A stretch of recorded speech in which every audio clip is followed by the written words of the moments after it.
Hello बच्चों, कैसे हो आप लोग। आशा और उम्मीद करता हूँ स्वस्थ होंगे, मस्त होंगे। जहाँ भी होंगे ज़बरदस्त तरीके से आप अपनी तैयारी कर रहे होंगे। साथियों, आज का हमारा जो टॉपिक है वो है छंद। और ये बहुत इम्पोर्टेंट टॉपिक है। कोई भी परीक्षा हो, है ना, अगर आपको ये सिलेबस में आपके हिंदी है तो छंद तो हर हाल में पढ़ना ही पड़ता है। यहाँ से क्वेश्चन आते ही आते हैं। तो आज इस छंद को हम पढ़ेंगे और पढ़ने के बाद कल हम इसकी प्रश्नोत्तरी लेकर के आएंगे। तो अब हमको छंद में क्या पढ़ना है, छंद का अर्थ देखना है हमको, है ना। छंद के अर्थ को देखना है। छंद का दूसरा नाम क्या होता है ना। आप बताइएगा अगर मालूम होगा तो। छंद का दूसरा नाम क्या है ये पढ़ना है। छंद की परिभाषा को पढ़ना है।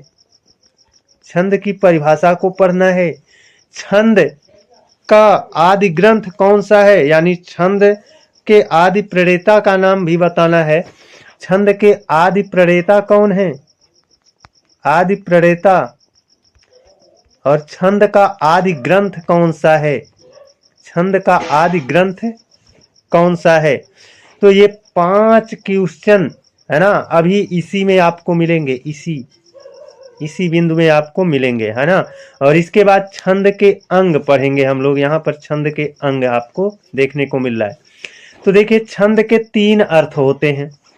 एक होता है छादन, एक होता है बंधन, एक होता है लहादन, है ना। अब यहाँ पर लिख पाना बड़ा मुश्किल है मेरे लिए। और छंद का दूसरा नाम क्या है, छंद का दूसरा नाम पिंगल है।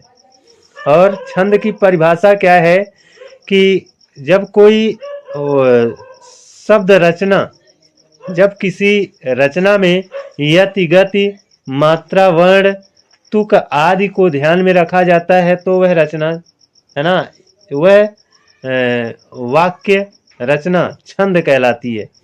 तो ये परिभाषा बनेगी। आदि प्रणेता कौन है, आचार्य पिंगल है।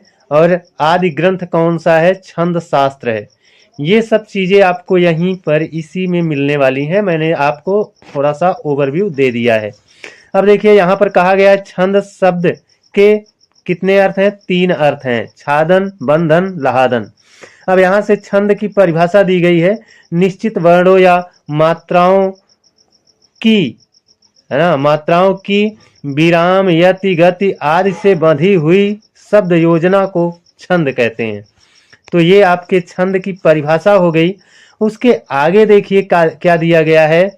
मात्रा और वर्णों के विचार से होने वाली वाक्य रचना को छंद कहते हैं। ये भी छंद की परिभाषा है।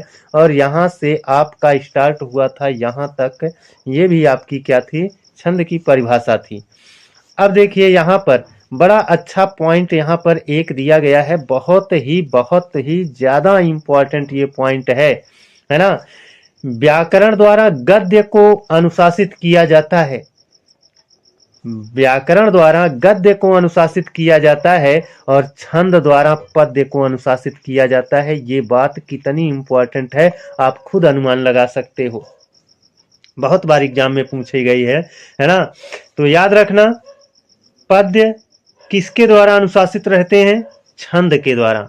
और गद्य किसके द्वारा अनुशासित रहते हैं, व्याकरण के द्वारा। तो ये बात बहुत इंपॉर्टेंट है, इसको भी आपको ध्यान में रखना है। और एक काम करना, आप लोग अपना नोट्स अगर बना रहे हैं तो भाई साहब बना लीजिए, नहीं बना रहे हैं तो बनाना शुरू कर दीजिए।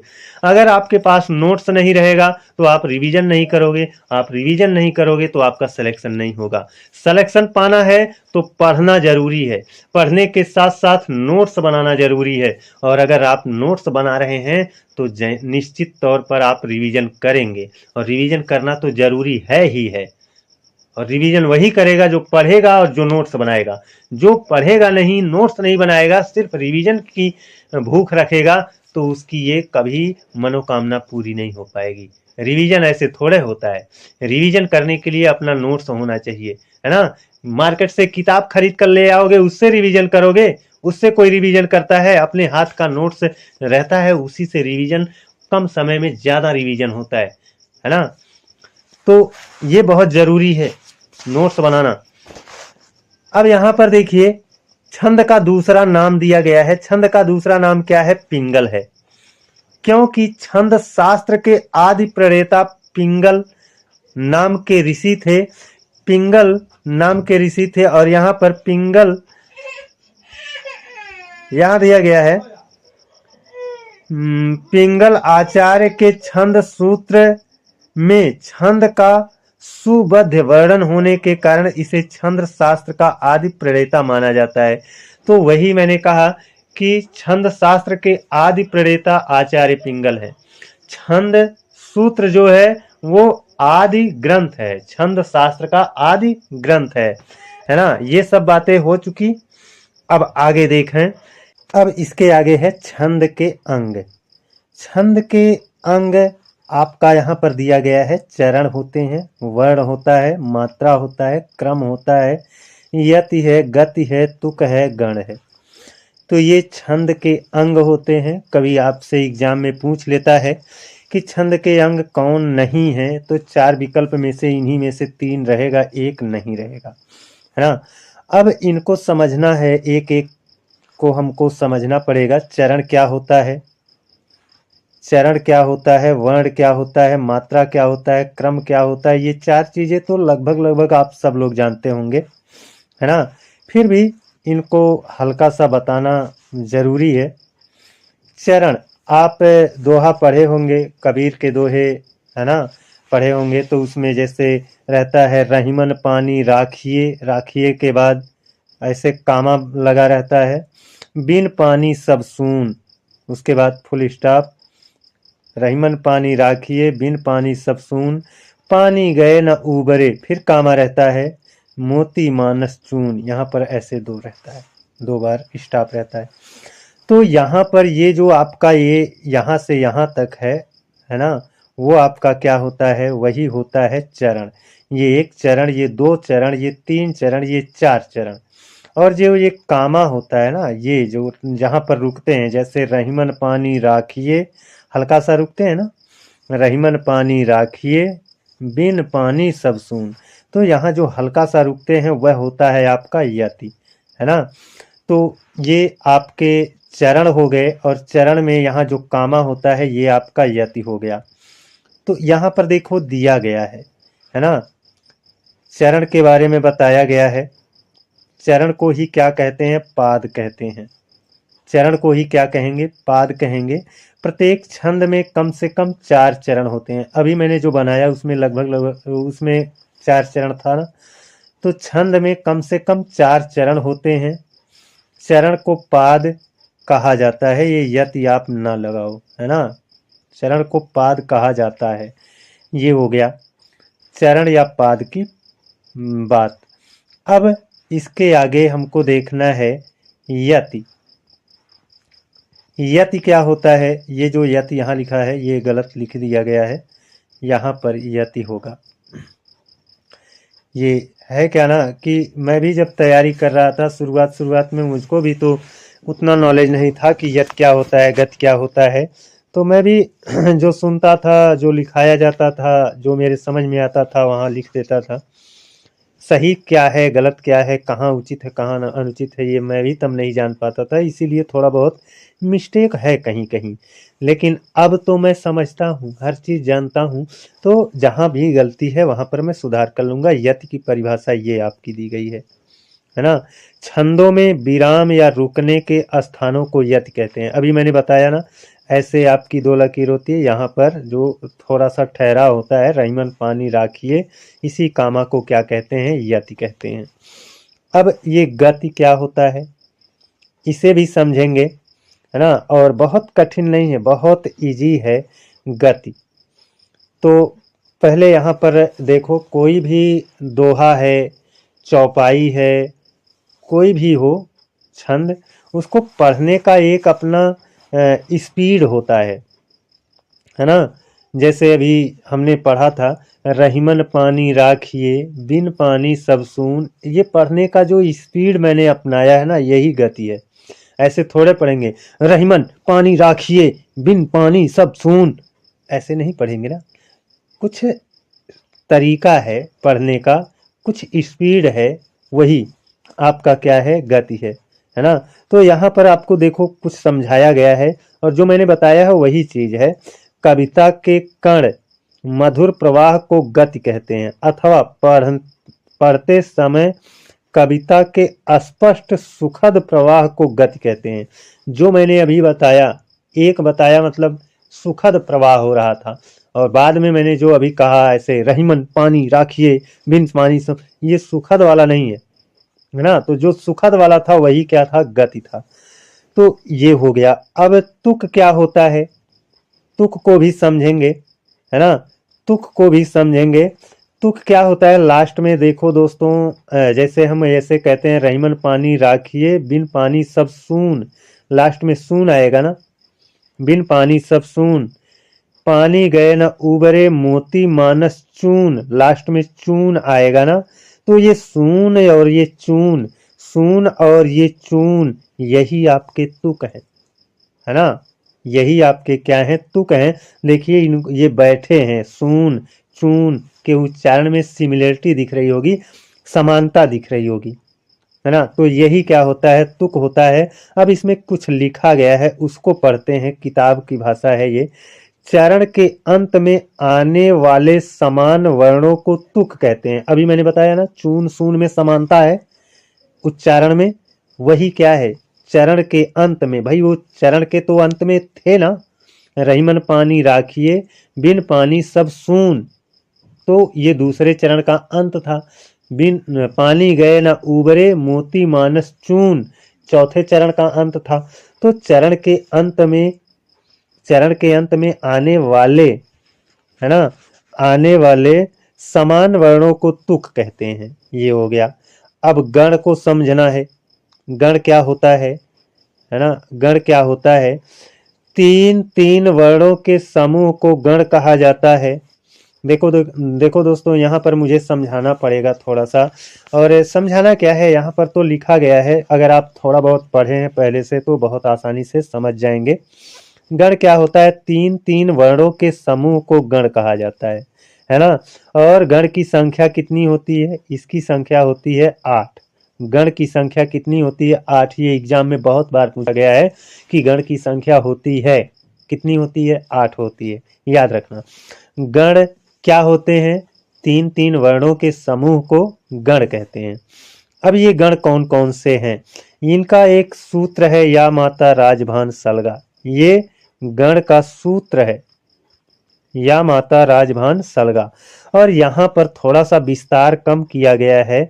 या माता राजभान सलगा में देखो, या से यगण, यगण होगा, और म से मगड़ होगा, मगड़ होगा, मगड़, है ना, मगड़ होगा, यगड़ मगड़। उसके बाद ता से तगड़, यगड़ मगड़ तगड़, जा रा से रगड़, जा से जगड़, भा से भगड़, ना से नगड़, सा से सगड़। बस इतना हो गया, है ना। तो सा तक ही जाना है। तो वर्ण गिन लो, देख लो कितना हुआ। या वाला, मा वाला, ता वाला 3, रा वाला 4, जा वाला 5, भा वाला 6, ना वाला 7, और सा वाला 8। 8 हो गया, है ना। और इनकी मात्रा भी होती है, इनको पहचानने का मात्रा होता है। देखो यहाँ पर कैसे पहचानेंगे, थोड़ा सा जानना जरूरी है। या से आपका यगड़ है, यगड़ की मात्रा कैसे, हम कैसे पहचानेंगे कि ये यगड़ है ना। तो यगड़ को पहचानने के लिए ये देखो आपका दिया गया है, या, जो या है ना, ये आपका या माता लिखा है ना, या माता लिखा है ना। तो यगड़ का मात्रा यहीं से या माता से निकलेगा। या को लेकर के 3 अक्षर, है ना। या क्या है, एक मात्रा गिनी जाएगी, माँ पर बड़ा आ की मात्रा है, दीर्घ है तो 2 मात्रा गिनी जाएगी, ता पर बड़ा आ की मात्रा है तो इसकी भी 2 मात्रा गिनी जाएगी। तो यगड़ का सूत्र क्या हो गया, 1 2 2, यानी लघु गुरु गुरु, यही है आपका यगड़। अब इसी तरह से मगर को गिनेंगे। तो मगर कैसे होगा, मगर को कैसे पहचानेंगे, मगर माँ से लेकर के आगे 3 अक्षर, है ना, म त र, इसी में है ना, म त र, तीनों देखो दीर्घ है। माँ पर बड़ा आ की मात्रा, ता पर बड़ा आ की मात्रा, रा पर बड़ा आ की मात्रा। तो जब बड़ा आ की मात्रा है तो ये दीर्घ है, और दीर्घ के लिए ये ऐसे जो 5 की तरह दिख रहा है, यस की तरह, ये आपका 2 गिना जाता है और लिखा जाता है ऐसे। तो मगर की मात्रा 2 2 2 ऐसे रहेगी, क्योंकि माँ तारा में 2 2 2 मात्रा रहेगी। ऐसे ही आपका आगे भी है। और मेरे पास संसाधन की कमी है ना। मैं फेस के साथ आने में असमर्थ रहता हूँ। और दूसरी बात ये है कि हाथ से लिखना पड़ता है, जिसकी वजह से थोड़ा सा स्पेस ज़्यादा लगता है, चीज़ों को समझाने में बड़ी कठिनाई महसूस होती है। लेकिन कठिनाई समझाने में नहीं है, लिखने में कठिनाई होती है, और लिख नहीं पाएंगे तो समझा भी नहीं पाएंगे, तो ये थोड़ी समस्या होती है। लेकिन आप समझ गए होंगे, अगर पहले से पढ़े होंगे तो बहुत अच्छे से समझ गए होंगे, अगर आप पहले से नहीं पढ़े हैं तब भी समझ गए होंगे, थोड़ा आप और प्रयास करना, है ना। और अगर आप लोगों को कोई दिक्कत, कोई कठिनाई, परेशानी होती है तो मेरा फ़ोन नंबर आप लोग एक काम करिए, ले लीजिए, है ना। आज तक मैंने अपना फ़ोन नंबर कभी किसी मैंने चैनल पर नहीं दिया है, और आज दे देता हूँ, और इसको ले लीजिए। और अगर कोई भी समस्या आपकी होती है तो आप हमको कांटेक्ट भी कर सकते हैं, वो फ़ोन नंबर है, ले लीजिए, है ना। आप हमारे ही परिवार के सदस्य हैं समझो, क्योंकि अगर हमारे चैनल से जुड़े हैं तो परिवार के सदस्य ही हैं। 63 93 06 50 50, ये मेरा फ़ोन नंबर है ना। और इस फ़ोन नंबर पर कॉल करके आप पूछ सकते हैं, कुछ चीज़ें जो मेरे लायक हैं मैं आपको बताऊंगा, निश्चित तौर पर बताऊंगा। चाहे मैथ का कोई क्वेश्चन हो अगर आपको ना आता हो, या फिर हिंदी से संबंधित कोई परेशानी हो, है ना, तो इनको मैं सॉल्व करूंगा, है ना। अब वर्ण क्या होते हैं, वर्ण तो आप जानते ही हो, है ना। वर्ण तो आप जानते ही हो, जैसे आपसे ये कह दिया जाए रहीमन पानी राखिए, है ना, तो इसमें ये रा क्या है, वर्ण है। हा क्या है, वर्ण है। हा पर छोटी की मात्रा ले करके वर्ण गिना जाएगा। माँ और ना, ये सब क्या है, वर्ण है ना। वर्ण दो प्रकार के होते हैं, वर्ण दो प्रकार के होते हैं, एक ह्रस्व वर्ण होता है, एक दीर्घ वर्ण होता है। जो आपका ह्रस्व वर्ण होता है उसके लिए एक मात्रा गिनी जाती है, एक मात्रा गिनी जाती है, और उसका चिन्ह ऐसे होता है ना, अभी तो मैं लगा रहा था। और जो गुरु वर्ण होता है या दीर्घ वर्ण होता है, उसके लिए मात्रा आपकी ऐसे बनाई जाती है। ये वाला गिना जाता है 2, और ये वाला गिना जाता है आपका 1, है ना, 1 गिना जाता है ना। तो अब वर्णमाला आप पढ़े होंगे, लघु वर्ण, गुरु वर्ण जानते होंगे। और लघु वर्ण में कौन कौन आता है, छोटा आ, छोटी ई, छोटा ऊ, है ना। ये आपके क्या आते हैं, लघु वर्ण में आते हैं, छोटा आ, छोटी ई, छोटा ऊ, और ऊपर जो चंद्र बिंदी ऐसे लगती है ना, वो आपका लघु वर्ण में आता है। लेकिन जो केवल बिंदी लगती है वो दीर्घ वर्ण में आता है। दोस्तों इस चीज को भी आप थोड़ा सा ध्यान दीजिएगा, है ना। जो आपका ये ऊपर चंद्र बिंदी रहेगी तो एक मात्रा गिनी जाएगी, है ना। और जब केवल और केवल अनुस्वार रहेगा, केवल बिंदी रहेगी, तब वहां पर 2 मात्रा गिनी जाती है। अभी आगे नियम है आपके, है ना। तो ह्रस्व वर्ण क्या होता है, ह्रस्व वर्ण में मैंने बताया छोटा आ, छोटी ई, छोटा ऊ और चंद्र बिंदी, ये आपके क्या होते हैं, ह्रस्व वर्ण होते हैं। और ये इनकी मात्रा 1 होती है, इसलिए इनको 1 ऐसे, है ना, सिंबल इनका बनाएंगे ऐसे, और मात्रा काउंट होगी 1। और दीर्घ वर्ण क्या होता है, दीर्घ वर्ण को ही गुरु वर्ण कहा जाता है। और गुरु वर्ण वर्णमाला में कौन से हैं, बड़ी ई है, बड़ा ऊ है ना, ए है, ऐ है, ओ है, औ है। और जो आपका ये ऊपर बिंदी रहता है, अनुस्वार जो रहता है, वो आपका क्या होता है, दीर्घ वर्ण होता है। और दीर्घ वर्ण को इस तरह से संकेत में लिखते हैं, और मात्रा में काउंट होता है ये 2, है ना। अब यहाँ पर देखो दिया गया है, सब कुछ दिया गया है। मात्रा, मात्रा क्या है, आगे दिया गया है, मात्रा केवल स्वर की होती है। यस, ये आपकी बात बहुत अच्छी है कि मात्रा केवल और केवल स्वर की होती है, व्यंजन की कोई मात्रा नहीं होती है। कोई भी व्यंजन वर्ड होता है ना, उसमें स्वर छुपा रहता है। तो जो स्वर छुपा है उसी की मात्रा हम गिनते हैं, व्यंजन की कोई मात्रा नहीं गिनी जाती है ना। अब यहाँ पर जैसे अगर मैं आप लोगों को एक बात बताना चाहूँ, माँ पर ऐसे हलंत है तो इसकी कितनी मात्रा गिनी जाएगी? कोई मात्रा नहीं गिनी जाएगी, क्योंकि इसमें स्वर है ही नहीं।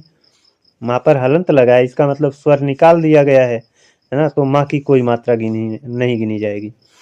अब लघु गुरु के नियम आपको यहाँ पर दिए गए हैं। लघु गुरु के नियम क्या होते हैं? ये लघु गुरु के नियम आपको जानना बहुत जरूरी है दोस्तों, है ना। ये जानते रहेंगे तो मात्रा लगाने में आपको आसानी होगी। कह रहा संयुक्त अक्षर के पहले वाला अक्षर दीर्घ माना जाता है।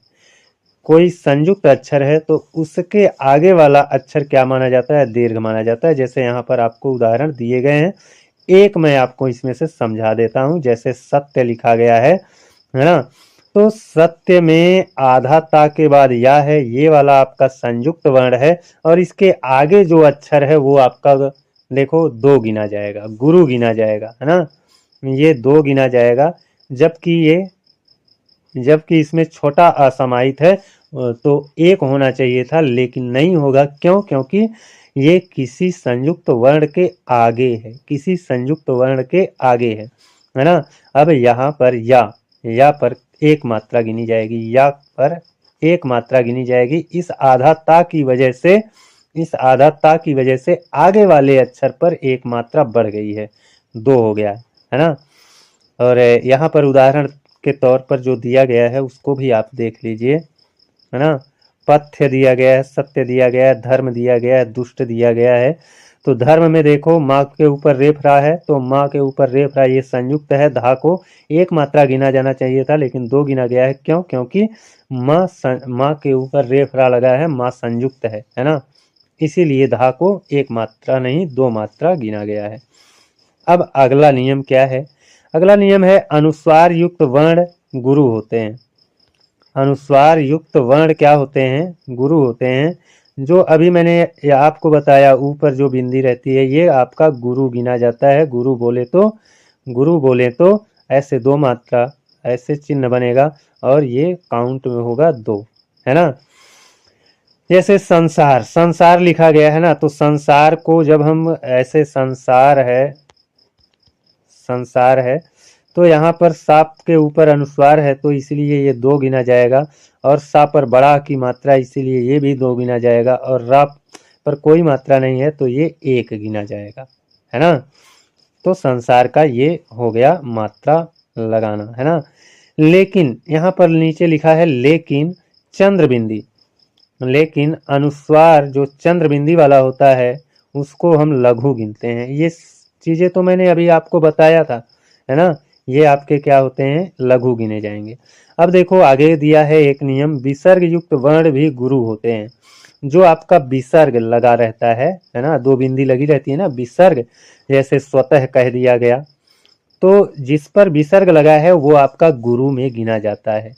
जैसे यहाँ पर स्वतः कहा गया है ना, तो स्वतः कहा गया है, तो अब देखो इस आधा सा का कोई मात्रा नहीं है ना। इसके आगे कोई अक्षर होता तो वो गुरु गिना जाता, है ना, वो गुरु गिना जाता। अब इस वा की एक मात्रा गिनी जाएगी, और ता पर विसर्ग लगा है ना, तो ये दो मात्रा काउंट होगी, है ना।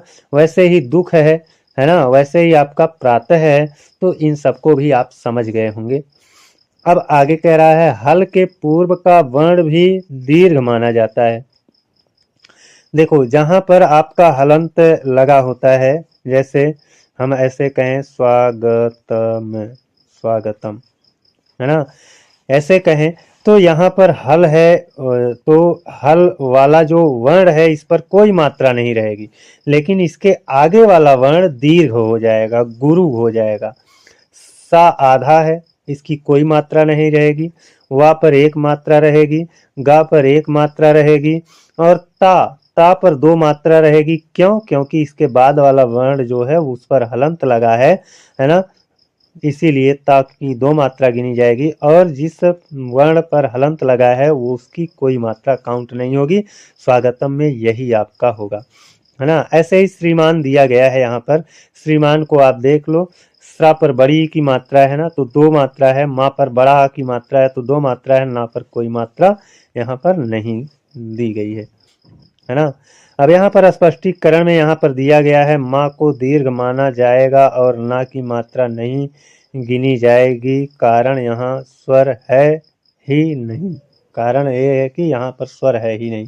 जो ना है दोस्तों ना के पास हलंत लगा है तो ना में कोई स्वर है ही नहीं तो मात्रा गिनी ही नहीं जाएगी, और मात्रा स्वर की ही होती है और इसमें स्वर है ही नहीं तो कैसे गिनेंगे हम। ये हो गया मात्रा गिनने के नियम, है ना। इतनी नियम थे, आप लोगों ने देख लिया। अब छंद के भेद की तरफ चलेंगे, और हमको लगता है कि वीडियो ज़्यादा लंबा हो जाएगा, इसलिए अब हम छंद के भेद को कल पढ़ेंगे। आज बस इतना ही, और कल छंद के भेद पढ़ने के बाद फिर चौपाई, दोहा, सोरठा ये सब आपका पढ़ाया जाएगा। तो आज के लिए दोस्तों बस इतना ही। हमारे नोट्स से आप पढ़ रहे हैं, आपको कितना मदद मिल रहा है। अगर मदद मिल रहा है दोस्तों तो चैनल को सब्सक्राइब करके बेल आइकन को प्रेस कर लीजिए, है ना। और मैं बहुत बड़ा टीचर तो नहीं हूँ, लेकिन इतना ज़रूर है कि मैं बहुत लंबे समय से पढ़ा रहा हूँ और चीज़ों का आइडिया है मेरे पास।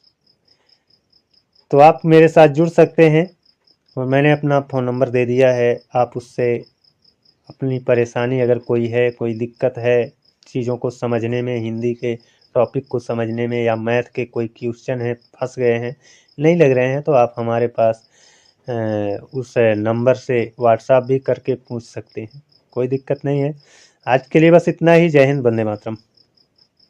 साथियों, हमारी यह class SSC GD, UPP, UP TET, C TET, super TET, REET, Bihar शिक्षक भर्ती, यूपी लेखपाल, समीक्षा अधिकारी, टीजीटी, पीजीटी, एलटी ग्रेड सहित class 8, class 9, class 10, class 11, class 12, BA, MA सभी परीक्षाओं के लिए उपयोगी है। क्योंकि आपको तो पता है हिंदी ग्रामर जो 8 में है वही कंपटीशन में भी पूछा जाता है। तो सबका ग्रामर एक ही होता है, बस थोड़ा सा लेवल चेंज होता है।